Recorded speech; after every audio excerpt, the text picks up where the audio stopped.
All right, Patriots Nation, buckle up. Today's news is a roller coaster that'll leave you buzzing. We've got a superstar shaking up the league, a rookie stealing the show, a return that lit up Gillette, and a gut punch injury that's got us holding our breath.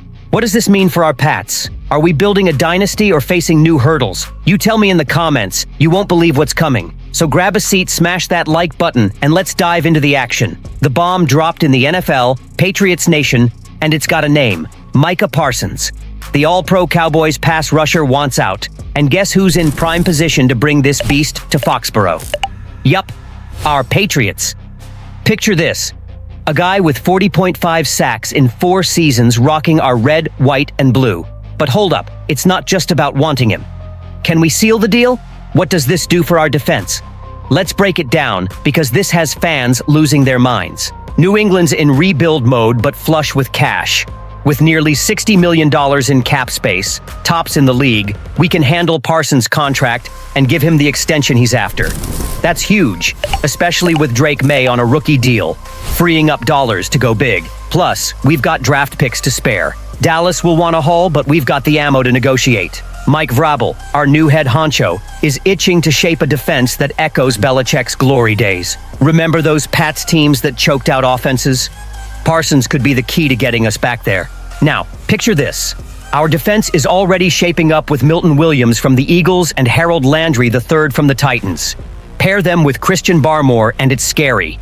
Add Parsons, a guy who can play anywhere on the line, wreck quarterbacks, and stuff the run game. That's a coordinator's nightmare. Vrabel, a former linebacker, knows how to unleash Parsons' versatility to confuse opponents. Imagine him chasing down Josh Allen or Tua Tagovailoa. Fans on X are going wild, saying this could restart the dynasty. What do you think? Does Parsons make us AFC kings? But here's the catch: the cost.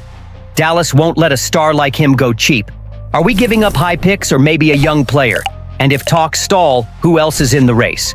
Teams like the Eagles and Jets are lurking. The pressure's on, and every hour without news feels like forever. This move could define our season, turning a solid defense into a dream crusher. And while we're hyped about Parsons, another story's catching fire.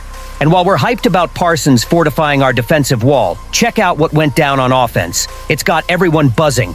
Preseason opener against the Commanders, and an undrafted rookie wideout steals the spotlight. Who? Effan Chisum III from Eastern Washington, coming in as an underdog and leaving as a hero. But hold on, this wasn't just a fluke play. The guy snagged 6 passes for 50 yards, added 11 more on a punt return, and capped it with a 12-yard touchdown in the 3rd quarter. Foxborough went nuts. Fans on X were like, "Who is this dude?" Let's break it down, because this could be the start of something big for the Pats. The game ended 48-18, a beatdown, but Chisum was the star. He didn't just catch, he blocked like a vet, powered through tackles, and stretched the field. On that touchdown, he grabbed a pinpoint pass and danced into the end zone. Later, on a bubble screen from rookie Ben Wooldridge, he nearly scored again, stopped just short in the red zone by a desperate tackle. Drake May was all praise. He's a baller, loves football, always asking about roots. That's the kind of trust a quarterback needs. In an offense craving reliable targets, Chisum's showing he could be the slot guy we've been missing, especially with the receiver room up for grabs. Strategically, our wideouts were a question mark. With Jalin Pulk and others fighting for spots, an undrafted guy like Chisum brings fresh energy. He learned in high school. Play hard without the ball to earn it. Vrabel loved his play strength and catches in traffic. That fits the all-out effort mentality the coach is preaching. If he keeps this up against the Vikings next week, he might lock a roster spot. Fans are buzzing. Chisum's the next Edelman, or need more games to prove it? But metrics show crisp roots, separation, and special teams hustle. Can he go from long shot to lineup? The season impact? With May needing dependable hands, Chisum could be the underdog who lifts our passing game. Our offense, loaded with free agent cash, gets depth on the cheap. Fans on YouTube and X are split. Some say, give him the spot now. Others, wait for more. That's sparking debates, right? Will he start or land on the practice squad? The tension's real. Every snap matters. And speaking of game changers, there's a return that had the stadium roaring. And fans on their feet. preseason against the Commanders, and rookie running back Trevan Henderson in his first pro game takes the opening kickoff at the goal line and bam, 100 yards straight to the end zone in 12 seconds. Gillette Stadium erupted, fans barely in their seats, and it's 7-0 Pats. But this wasn't luck. Let's break it down, see how this play could shape our special teams and whether Henderson's the spark we need for the season. Is this kid here to stay? He admitted, I surprised myself. Gave props to God and his blockers for clearing the lane. Vrabel agreed, praising how he read the play, hit the hole, and everyone blocked tight. Picture it. Henderson bolts to the 30, jukes right, crosses midfield, with just kicker Matt Gay to beat. Thought he'd get me, so I floored it, he laughed. It turned an August preseason game into a playoff frenzy. And it wasn't all. Antonio Gibson also ripped a 62-yard return to set up another score. Henderson said they feed off each other's energy, with Ramondre Stevenson and Gibson pushing him. That's the backfield chemistry we need in this rebuild. Strategically, special teams were a weak link last year, with shaky returns and costly mistakes.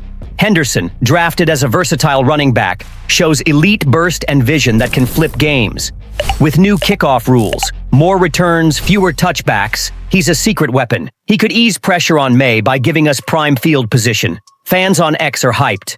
Henderson's our Cordarrelle Patterson 2.0, or this changes everything. But some say, just one play? Preseason's tricky, but stats show top-tier acceleration and broken tackles. If he repeats against the Vikings, he could steal snaps and maybe lock the returner role. The bigger impact? Momentum. Henderson's journey from kid with a dream to the 1% of the 1% fuels this team. Vrabel's pumped about the step in the right direction, stressing special teams' importance. In a rebuild, plays like this build identity. Explosive, unpredictable. Fans are split. Give him the ball more versus it's just preseason. That's sparking hot debates, right? What if an injury derails him? The stakes are high. Every chance counts. But while we're hyped on that touchdown, there's a story that's got us worried. There's a story that's got us worried and hearts racing.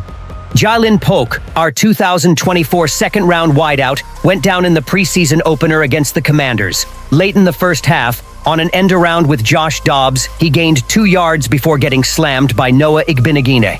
He hit the medical tent, then the locker room, and didn't return. Vrabel post-game. No update yet. He'll get tests. The kicker? He landed on his right shoulder, the same one he had labral surgery on in the offseason. Is this a setback or a season killer? Let's dive into what this means for our offense and the rebuild. Polk was looking to bounce back from a rough rookie year. 12 catches, 87 yards, 2 touchdowns. In a passing game that was a mess last season. With a new staff and more experience, he was battling for a spot against vets and other rookies. But this slow camp start, now with an injury, could derail him. Shoulders are critical for WRs. Think catches, routes, blocking. If it's serious, like weeks or months out, our receiver depth takes a hit. We've got Javon Baker shining on special teams with 2 tackles as a gunner, and rookies Effan Chisum III and Jeremiah Webb flashing in the second half. Vrabel was stoked. Everyone played, they seized the moment. That opens doors for them, but losing Polk's potential as a big-bodied X-receiver for May stings. Strategically, our offense spent big, but receivers are still a question. With May needing reliable targets, Polk's injury might force reliance on tight ends or RBs in the pass game, or even a trade for help. Fans on X are torn. Some say, time for the underdogs to step up. Others, Polk's got a heel to prove himself. He said in late July, I'm fighting myself, getting better daily. I don't care what people think, I know my work. But if the shoulder's re-injured, that mindset's tested. Pre-season's for building confidence, and this exit raises doubts. Monday's final open practice should bring an update. Every day counts for roster cuts. The season impact? It could stall our passing game's growth, especially if Polk's sidelined long-term. In a rebuild, injuries to young talent hit hard, forcing Vrabel to pivot. Fans are buzzing. Does this kill his chances, or come back stronger, Polk? The tension's real. Could this be a chronic issue? It's sparking heated debates, right? And tying it all together. A defense eyeing Parsons, rookies like Chisum and Henderson balling, but an offense with holes. What do you think? Does this derail our plans? Patriots Nation, what a wild ride. Parsons could make our defense a juggernaut, Chisum's the underdog lighting up the offense, Henderson's returns are flipping games, but Pulk's injury reminds us how fragile this rebuild is. Strategically, we're pushing for a fast turnaround, with rookies shining and big spending paying off, but we need health to compete in the AFC. Emotionally, this reignites our dynasty fire. What's your take? Playoffs in sight or more twists coming? Drop it in the comments, let's argue. Smash that like, subscribe, hit the bell, and share with every Pats fan. Let's ride this wave together.